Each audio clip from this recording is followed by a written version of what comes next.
Assalamualaikum warahmatullahi wabarakatuh. Pada kesempatan kali ini, saya Lintong Mengasi Gabriel Sihombing dengan NIM 120220194 akan menjelaskan mengenai pembangunan wilayah berdasarkan paradigma Keynesian. Berikut adalah sejarah perkembangan teori Keynesian pada pembangunan wilayah. Jadi Keynesian atau disebut juga Keynesianisme, awalnya ini dikembangkan oleh orang yang bernama John Maynard Keynes. Dan teori ini menekankan pentingnya peran pemerintah dalam mengatur dan mengendalikan ekonomi suatu negara. Berikut adalah foto dari John Maynard Keynes. Selanjutnya ada perkembangan teori Keynesian dari zaman ke zaman. Pertama ada The Great Depression pada tahun 1929, di mana ini adalah awal tercetusnya teori dari Keynesian.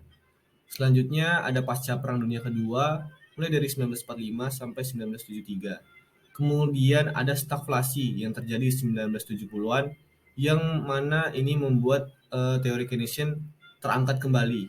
Dan selanjutnya terjadi juga krisis keuangan global pada tahun 2007 sampai 2008. Selanjutnya, kita akan membahas mengenai istilah dan juga definisi untuk memahami karakteristik dari ideologi politik teori-teori Keynesian. Yang pertama nanti ada intervensi pemerintah, kedua ada demokrasi sosial atau sosial demokrasi, dan ketiga ada kohesi solidaritas teritorial nasional. Yang pertama ada intervensi pemerintah.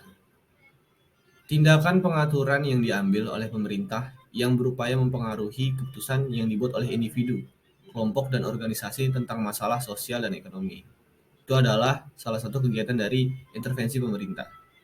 Setiap tindakan yang dilakukan oleh pemerintah yang mempengaruhi pasar dengan tujuan mengubah keseimbangan atau hasil dari mekanisme pasar bebas. Dan itu adalah titik besar dari kegiatan yang dilakukan di intervensi pemerintah itu. Selanjutnya ada demokrasi sosial. Demokrasi sosial ini menjelaskan bahwa gagasan bahwa negara itu perlu memberikan keamanan dan juga kesetaraan kesempatan bagi rakyatnya dan harus secara aktif menata ulang masyarakat dengan cara yang kondusif bagi perkembangan wilayah. Tapi perubahan tersebut harus dilakukan secara bertahap, disahkan oleh penguasa yang terpilih secara demokratis secara mayoritas.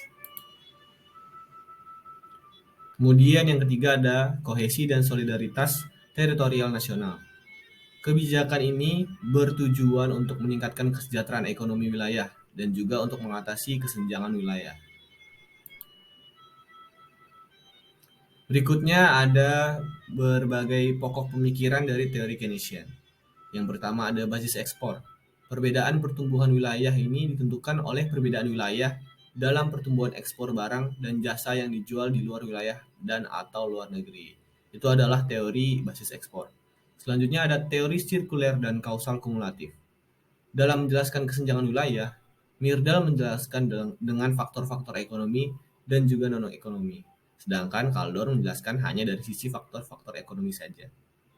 Yang ketiga ada sirkuler dan kausal kumulatif Myrdal. Wilayah kekayaan perekonomian lama-kelamaan akan cenderung terakumulasi di suatu wilayah yang sudah memang sejahtera dari terlebih dahulu. Sementara wilayah yang miskin atau tertinggal kedepannya akan tetap terjebak dalam kemiskinan. Dan yang keempat ada teori kutub pertumbuhan. Perkembangan ekonomi wilayah akan mengusat atau mengkutub di suatu wilayah yang memiliki aglomerasi industri, penggerak atau industri yang memiliki efek pengganda, dan keterkaitan ke belakang maupun ke depan. Demikian adalah pokok dari pemikiran teori Keynesian. Selanjutnya ada kebijakan-kebijakan dalam pembangunan wilayah dengan pendekatan Keynesian. Yang pertama ada pendekatan untuk memperbaiki wilayah tertinggal, dan ada juga nanti kebijakan pembangunan wilayah. Yang pertama kita akan membahas mengenai pendekatan untuk memperbaiki wilayah yang tertinggal.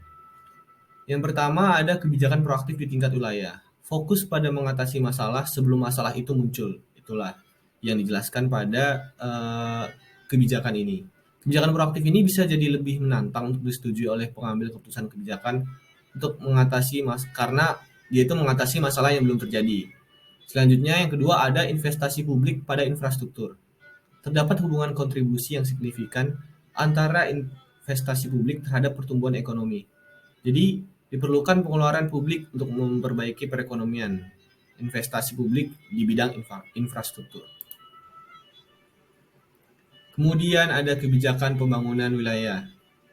Dan kebijakannya antara lain adalah sebagai berikut. Yang pertama seperti bantuan untuk wilayah secara ekstensif, kemudian ada bantuan otomatis, ada desentralisasi kewenangan, ada pengendalian pembangunan industri, ada investasi infrastruktur, ada perencanaan spasial, nasionalisasi industri, pengelolaan kota dan pembangunan kota baru, export based stimulation, inovasi kelembagaan perekonomian, pembangunan kawasan-kawasan industri yang bisa menggerakkan efek berganda. Selanjutnya kita akan membahas mengenai studi kasus. Saya mengambil studi kasus pada pengelolaan dana desa di Desa Sungai Abu, Kecamatan Air Hangat Timur, Kabupaten Kerinci, di Provinsi Jambi. Jadi dengan adanya dana desa, ini memberikan implikasi secara signifikan terhadap perubahan kebijakan dalam penyelenggaraan pemerintahan desa. Salah satu implikasinya adalah meningkatkan sumber keuangan desa, terutama berasal dari pemerintah pusat untuk pemerintah daerah. Peningkatan sumber keuangan ini ditujukan untuk meningkatkan pembangunan desa, terutama dalam kemandirian desa.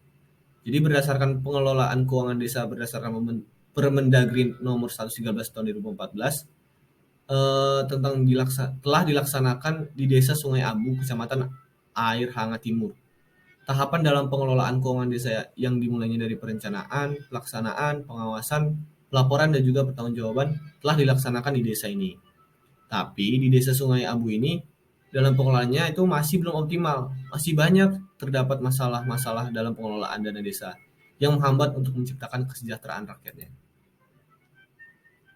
Namun permasalahan baru terdapat di Desa Sungai Abu itu pengelolaan dana desanya itu di samping rendahnya SDM pemerintah desa dalam mengelola dana desa dan juga lemahnya peran aktif masyarakat juga belum memiliki inovasi dalam pengelolaan desa. Karenanya, pos-pos anggaran dalam pemanfaatan desa masih belum inovatif dan tidak memposisikan pemberdayaan masyarakat sebagai hal yang utama. Sehingga hal ini berpengaruh terhadap kemandirian pemerintahan desa dalam menghasilkan pendapatan asli daerah atau PAD. Hal ini menyebabkan desa ini masih seutuhnya tergantung kepada dana transfer yang diberikan oleh pemerintah pusat maupun pemerintah daerah.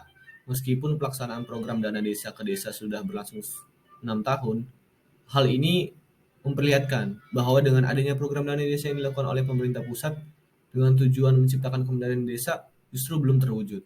Sebaliknya, dengan adanya dana desa yang diberikan setiap tahunnya, membuat desa itu memiliki suatu ketergantungan kepada dana pemerintah pusat. Demikianlah hasil dari kajian saya. Apabila ada salah dan kekeliruan, mohon dimaafkan. Sekian, terima kasih. Wassalamualaikum warahmatullahi wabarakatuh.